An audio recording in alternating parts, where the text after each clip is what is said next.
HBO's Game of Thrones prequel series, House of the Dragons, is bringing fans back over 200 years before the events of the main series. With a new teaser for this prequel recently released, we've got some questions. For starters, was that Dragonstone? And what's with that new Stark?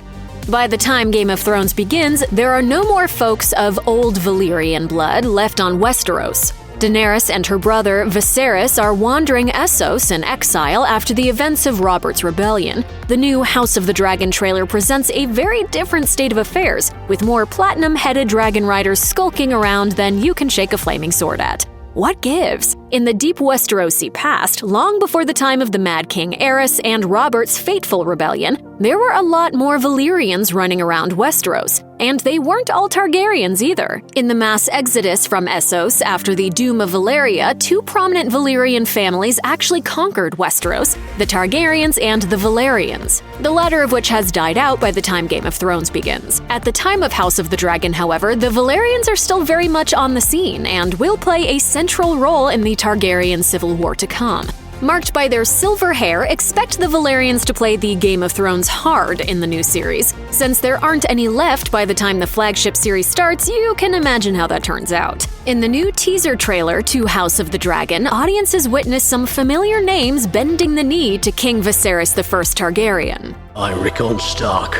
I, Corlys Velaryon. I, Ormond Baratheon. Thrones superfans will likely remember that Eddard Stark's father was named Rickard Stark, but the Rickard seen in this trailer is alive some 200 years before Game of Thrones even starts, so we're talking a totally different Rick here. Characters in the world of Game of Thrones tend to name their children after deceased family members, and the Targaryens are no different. King Viserys I Targaryen sits upon the Iron Throne at the start of House of the Dragons. Fans who closely recall Season 1 of Game of Thrones will note that Daenerys' older brother Viserys shares the same distinguished moniker. This makes King Viserys I Targaryen Dany and Viserys' distant ancestor, living some 200 years before any of the final generation of Targaryens are born. Targaryen family members have a tendency to slip into some disturbing behavior, but it seems Viserys I doesn't fall into that specific category. The show's official page describes Viserys I as a kind and decent king, before issuing a stark reminder: in the world of Game of Thrones, good men don't necessarily make for good kings.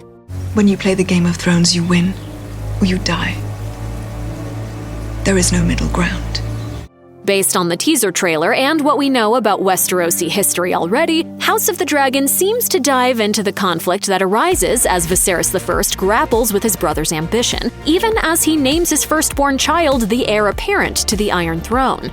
In the new trailer for House of the Dragon, a familiar and ornate war room in Dragonstone should have caught the attention of eagle-eyed Game of Thrones fans. This particular meeting spot in Game of Thrones hosts Stannis Baratheon for several seasons, but the heavily fortified city is left vacant after Stannis' defeat, and is easily reoccupied by Daenerys Targaryen after she makes her voyage from Essos. Fans familiar with Game of Thrones lore will remember that before Robert's Rebellion, the fortress of Dragonstone was part of the Crown Lands under the paramount lordship of the Targaryen kings. By tradition, the fortress was held by the Targaryen crown prince, Rhaegar, at the time of Robert's Rebellion. That's why Daenerys Stormborn is born on said stormy island. She was secreted away to that stronghold while her brother was out prosecuting Aerys' war and fathering Jon Snow with Lyanna Stark. Stannis is actually the first and the last Baratheon to hold Dragonstone. So what military mischief might the Dragon Riders be planning around the table this go-around? Notably, the island of Dragonstone is adjacent to the island of Driftmark, seat of House Velaryon. If a conflict is to break out between the two old Valyrian houses, these two islands are likely to be at the center of it. Check out one of our newest videos right here. Plus, even more Looper videos about your favorite television shows are coming soon. Subscribe to our YouTube channel and hit the bell so you don't miss a single one.